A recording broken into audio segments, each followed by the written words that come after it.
Every single 7 and 8 figure company has meetings, but how they have their meetings, most people don't talk about. And in this video, I'm gonna break down how 7 and 8 figure companies meet based on what I have learned from them and how we operate on a regular basis. So if you guys don't know who I am, my name is Omir Block. I run Remote Latinos with my partner Esteban. We've helped thousands of people find remote careers and scaled hundreds of companies with remote hirings. If you're watching this video, maybe we can work with you in the future, but this is not a pitch fest. This is a value video, so here we go. If you currently have a team, you wanna make sure that you're meeting. Every meeting must have a cadence. That is how every single meeting is going to be predicated on. What is the cadence? So when we first begin the week on Monday, we wanna set the cadence to set goals for the week. Okay, so Mondays is where we set goals for the rest of the week. And for instance, let's pretend we have an appointment setter or a closer. We're gonna set goals from the week. But before we go over the goals and before we go over the numbers, the very first thing that we do on every single meeting is we go over wins. We share a business win, a personal win, a goal win, some sort of a win for the first 3 to 5, up to even 7 minutes of the meeting, just to start on the right note, to make sure everybody's happy and we're onto the numbers. Because the second thing we do is we review, on Monday, we review how we did last week overall and what needs to happen this week. Now, we do a lot of the reviewing on Friday, and I'll get to that. I'll get back to that in a minute. But some of the reviews, we're also going to go on Monday just to reiterate what happened and what we need to set for the week. So on Mondays, we set goals. For instance, appointment sets for the week, appointments that are going to show, appointments that are going to close, cash collected, revenue projected, and numbers like that. So that way we now have an expectation of what needs to happen between Monday and Friday. Also on Monday, we do a sales call review. So if you're doing this for your sales team, you're gonna do a sales call review. Now for other departments, if you're doing this with account management, you can do a review of a client call that they had, whether it was a good call or a bad call. You can go over how to upsell or downsell certain clients. Or if it's, for instance, a video editing meeting that you have, you can create a plan for the week about specifically what videos need to be edited and what numbers you're expecting, what type of engagement you're looking for, and so on and so forth. So these are just some examples for every single department that you have, whether it's sales, whether it's account management, video editing, whatever it may be. So a lot of this, I'm going to focus specifically on sales and appointment setting because a lot of people, that is the first hiring you have, or it's the biggest struggle I noticeably see all the time. So going back, Monday, first part of the meeting, wins. Second part of the meeting on Monday, we set goals for the week. Third part, we do a little bit of review from the previous week just to see exactly what needs to happen. Again, we do a lot of the reviews on Friday and I'll go back to that. And then the fourth thing is we create the KPIs that need to be hit.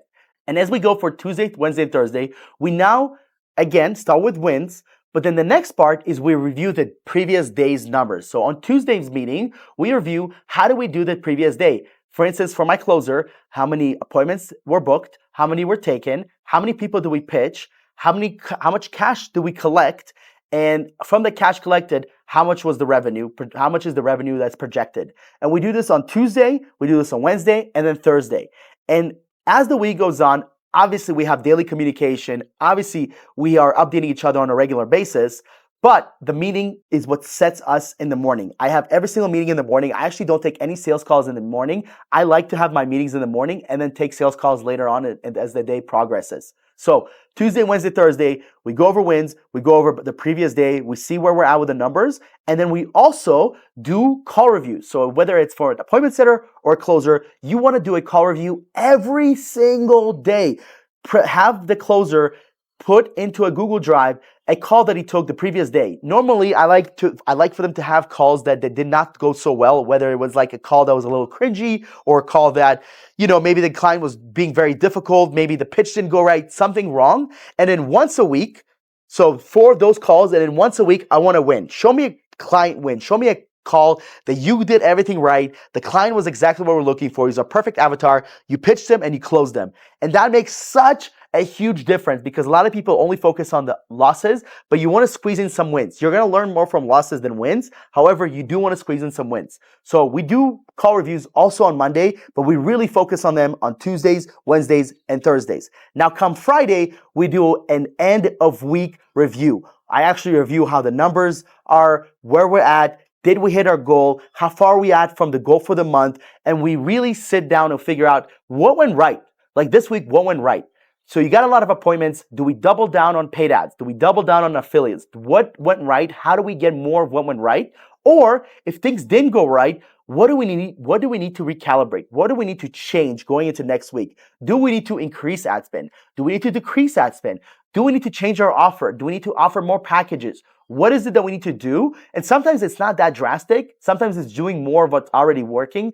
But if a week went by where closings were not there, the team did not have the right mindset, then sometimes it's more of a personal issue instead of a company issue that you need to change. It is up to you, the leader, to find that out. Don't be the company that makes changes every single day, every week. Make changes when your company is drastically slowing down or is headed towards the wrong direction. If things are just slowing down and they're not happening on the right way, then you need to upgrade or update what's happening. But a lot of companies, and I've worked with them, they make so many changes on a regular, daily, or weekly basis that the closer or the setter, they always were confused on what they were pitching, what was the package, what's the guarantee, how do we do what we need to do. Don't make too many changes, only make them as they are necessary. So Monday, we set goals. Tuesday, Wednesday, Thursday, we review the previous day and we go over the numbers every single day. We do a call review, we go over wins, and then Friday, we review the week. And by the way, guys, we do this with every single team meeting. And one of the things that I have is I have a Google Doc. So if you watch this video so far, comment the word doc and I can actually share with you our exact Google meeting that we have with every single department and how we track all the numbers. So comment the word doc if you want this doc and I'll send this over to you.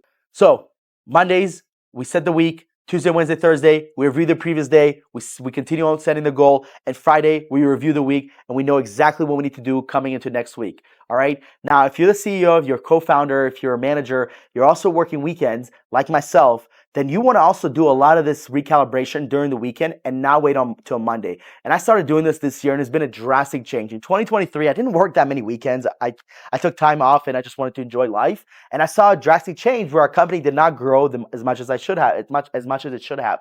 And this year I started working weekends and I saw our company double over the last few months. And it's all because I have a closer in place. Our team is much better. And I started working weekends and I started doing a lot of the reviews that we have on a regular basis. Another couple things that I wanted to add into how to do these meetings is you want to recognize people on the meeting. So if someone is crushing it, they're hitting KPIs, they're doing well, you want to make sure that you give them praise, whether it's in front of the team or if you only have one person, give them a shout out. People love being recognized. It means a lot to them. I've actually gotten so many interviews with team members, with candidates that they didn't feel recognized in their previous company and they made them not want to be there, made them feel like they're not wanted and they're replaceable. You don't want to make people feel like that. You want to make people loved and feel like they belong and they're part of the journey with you. And then last thing about the meetings is you should not be the only person talking. If you are the only person talking, something is going wrong.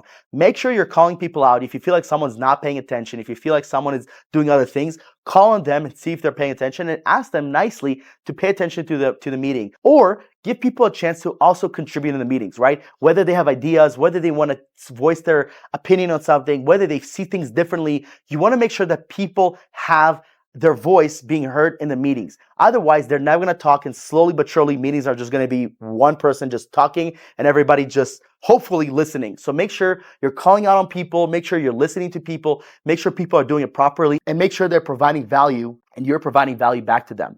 So if you want the Google Doc about how we do the meetings, again, comment the word doc. I really appreciate you guys watching this video. Like, comment, subscribe, and share this with other people, and I'll see you on the next one.